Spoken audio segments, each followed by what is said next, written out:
Per usual, disclaimer, the characters mentioned that are mine in this video are my original content, and the ones that aren't mine are the original content of their creators.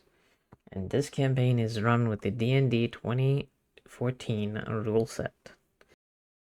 Alrighty, so I'm sitting here restarting my recording and notes actually, well, not my notes, because I actually just got a DM from one of my players saying that they're not going to make it today. And while that derails some things, that actually made me realize it is an interesting talking point to bring up what to do in D&D when your players aren't going to be available. All right? So, of these players, Mossbag is not going to be available. And it's a bit of a struggle because in my where is it? In my general notes here, right?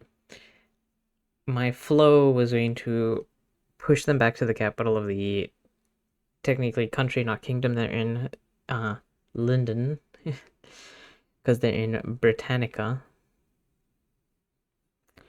But generally speaking, I can't really do that anymore because while I did need to make the boss enemy NPC,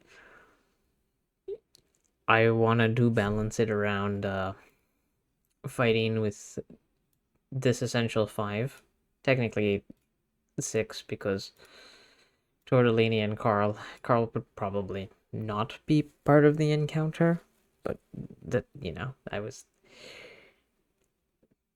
part of my notes was going to be working on that big weirdness, right?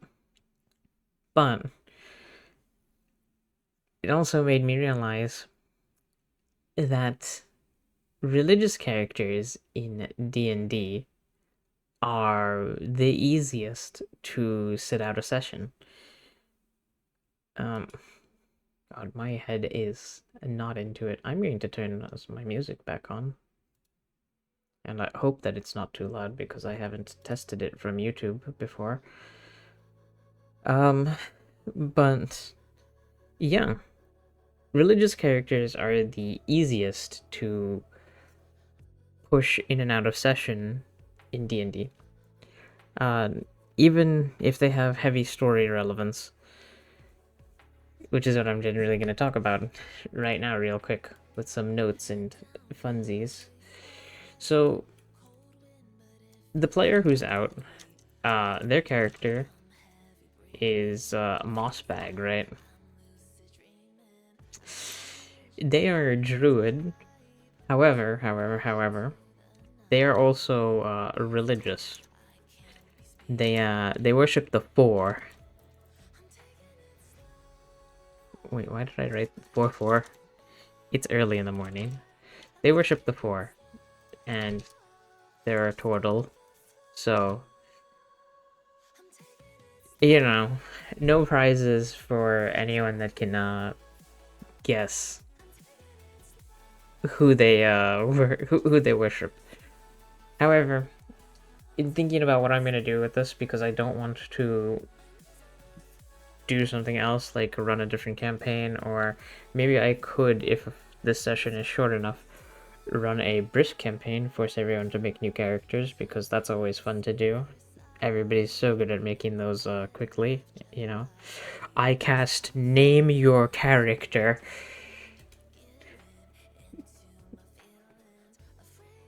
Maybe. We'll think about that.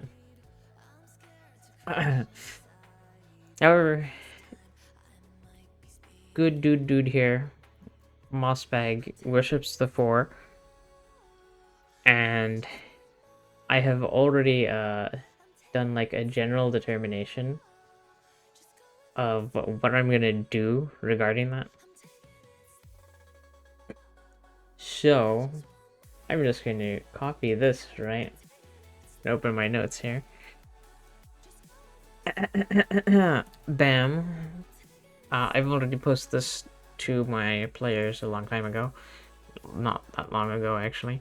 So what I'm going to do for Mossbag is when we play this campaign, everyone's going to get a small buff for however long that he's out of session. If he's only out of one session, and we don't transition too long in terms of the in-game, it shouldn't really matter. But religious figures in D&D make it really easy to sub out characters, especially if you're in the middle of a long rest. So, Mossbag is going to be in his turtle shell while meditating and basically astral projecting into his god's pizza party. And if you weren't figured out who his gods are before, you definitely know who they are. Turtle worshipping for, they love pizza.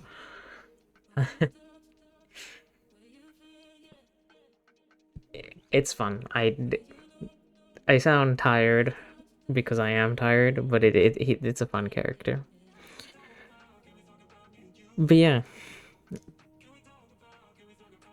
since I'm not doing that, or not going to be doing the kind of prep that I was going to be doing, it does sidetrack me, but it does make prep a little different. So basically, what I'm going to try to push now is for them to get back to London without this encounter.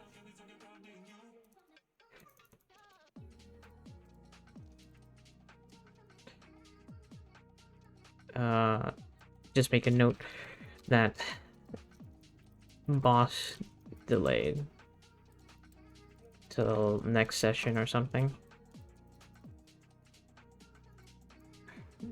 Now, one of the things about delaying a boss is it's a WeTad toughie, but I think it's fine. So they still need to determine. So my players know of this, but their characters in game don't know about Mossbag granting mage armor and enhanced AC to characters when they touch him. So they're gonna find out essentially when they try to move him. I think how I'm gonna play that out is here. This giant frog, Carl, is going to move him, and they're gonna see essentially Carl get mage armor. And, you know, that'll let them in on the happenstance scene that, oh yeah, touching his shell while he's meditating is going to give you mage armor, and then hopefully my armored characters also figure out when they, boop, touch the shell, they get +1 AC for 12 hours.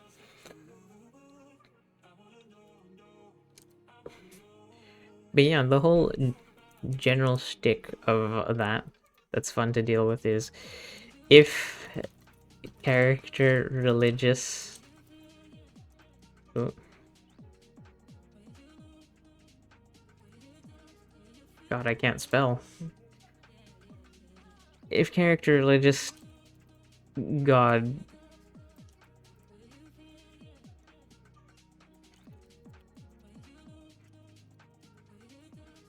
that's the best that can come to my mind right now. If your character is religious in D&D, and if there's something that has communed with someone, a patron of god, gods, higher beings, pulling them out of the game is as easy as just going, hey, your god comes out and they pick you up from school. Other characters, it's a bit difficult, but in this case, perfectly fine to just say, hey, gods, they want to hang out. Now, it does present issues with your other players if they aren't, like, pulled out into another dimension or something. So one of the big things here is that Mossbag, this character, is going to be there in his shell, and they will, if they want him around, they'll have to physically move him and remember him. So, you know, you have to drop the low-key reminders that Mossbag is still here. Where did I... Notes. But yeah, so... what to do, though, when you have somebody out, but you want to progress, right? Side missions. or rather I should say story related side mission. So what I'm going to do is push for a return to London, right? Which is the capital of Britannica. Haha. And instead of advancing the story the direction I was going to push it, since this is a new character, what I'm going to have them do is essentially interact with a sideline kind of quest. One that can essentially help them out with the main story, but technically if they passed it by, it would just be, you know, kind of a shame, but ultimately just make things a little bit more difficult for them in the end. But maybe not change the general outcome. Alright.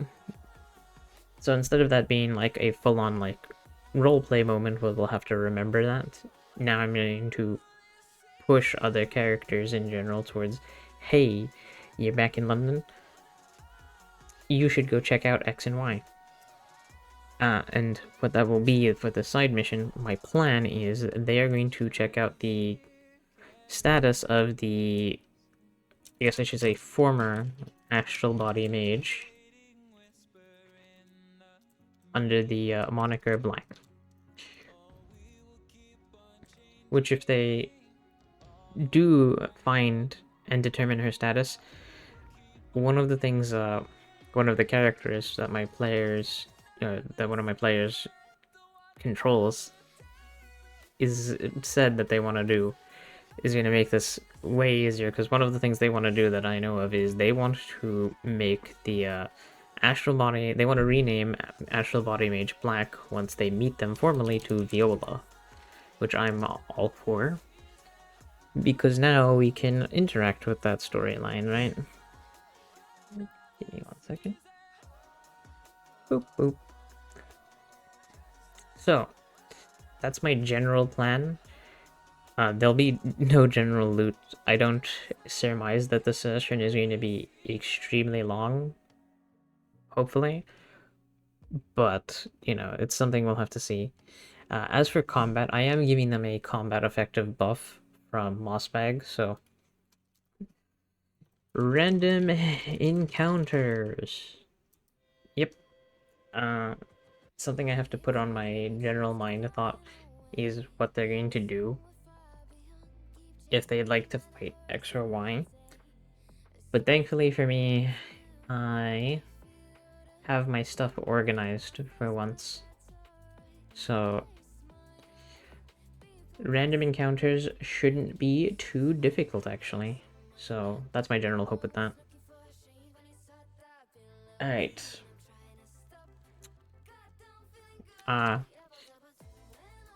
What I'm going to do is use, give myself the note here to use a random wheel for enemies. So if they so decide to go into random encounters, they'll be able to fight actual NPCs without too much of story advancing. So that'll probably look something like fighting mimics. They find them for like minor gear, minor gold. Fighting like bandits, maybe a bar brawl or something like that. But depending on how long the session is, that might not be, you know, thing. But there are a few things that I do need to like try to look through in the session. This one is very big story related, so I'm probably not going to have to deal with it for a bit.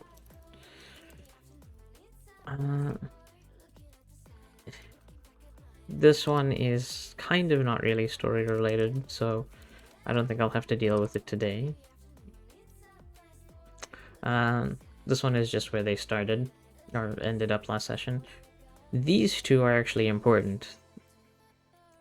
So, one of the things that happened last before they went is they found a two of the astral body mages that they fought. They actually managed to break the crowns. One was a black crown wearer, which means they were indoctrinated unwillingly.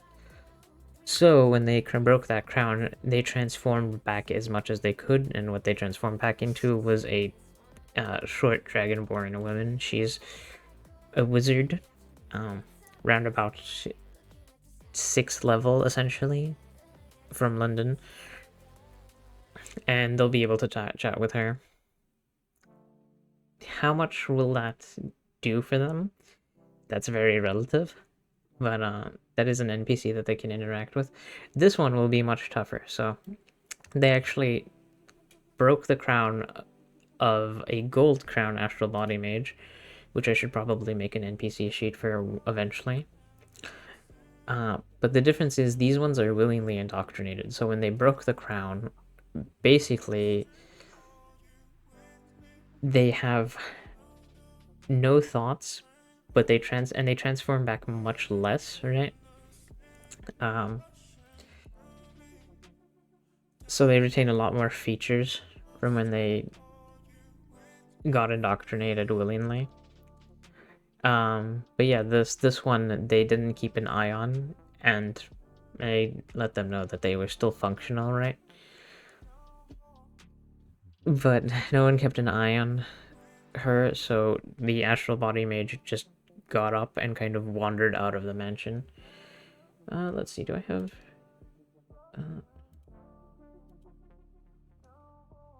hang on. Boop. Oh, here. So this is Elizabeth. This one is the Dragonborn. Deceptive image, like I pointed out, she is like 3'4", so this makes her deceptively tall. And the tiefling that is not like effectively not really a tiefling anymore because they still have a lot of traits from being indoctrinated is this one. Boop. But yeah, that one is just like wandering around between the town and the mansion. She's actually going to be pretty difficult to find because at base she's a indoctrinated sorcerer, so her skill set is a little bit different from the astral body mages. Also, this one, this little note right there, that is 100% one of my players' faults. So after their last combat encounter in the session, one of my players, who knows which one, went about looting the bodies, and he made the very specific note to strip all of them. And that was inclusive of the bodies he stripped for loot. So yeah, that's why that note is there. One thing that will have to happen in this one though as well, they didn't get an item from in here. It's a +2 focus. It's actually very valuable. None of the characters effectively remember, so I'm gonna have to figure out how they are going to history check that before they leave.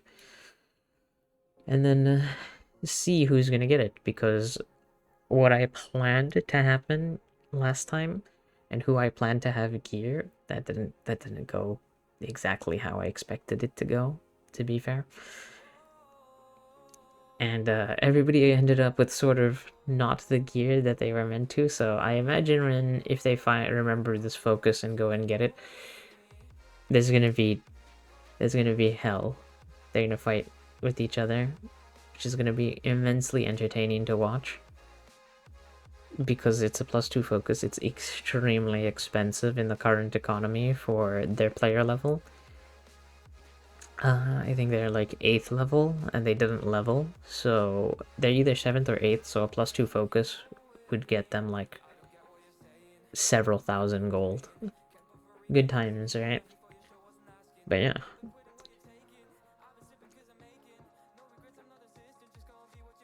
That's all my prep that I'm gonna do for today, though, because, you know, you don't want to over-prepare if you know a player's gonna be out.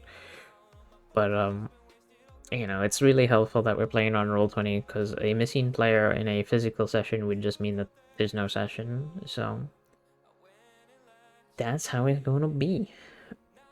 I'm going to try to make a short right after this, but I'm not very good at making shorts, so we'll see, we'll see. Anywho, I will see y'all later. I am going to head on out and maybe record what goes up on Sunday, but we'll see, we'll see. Anywho, ciao.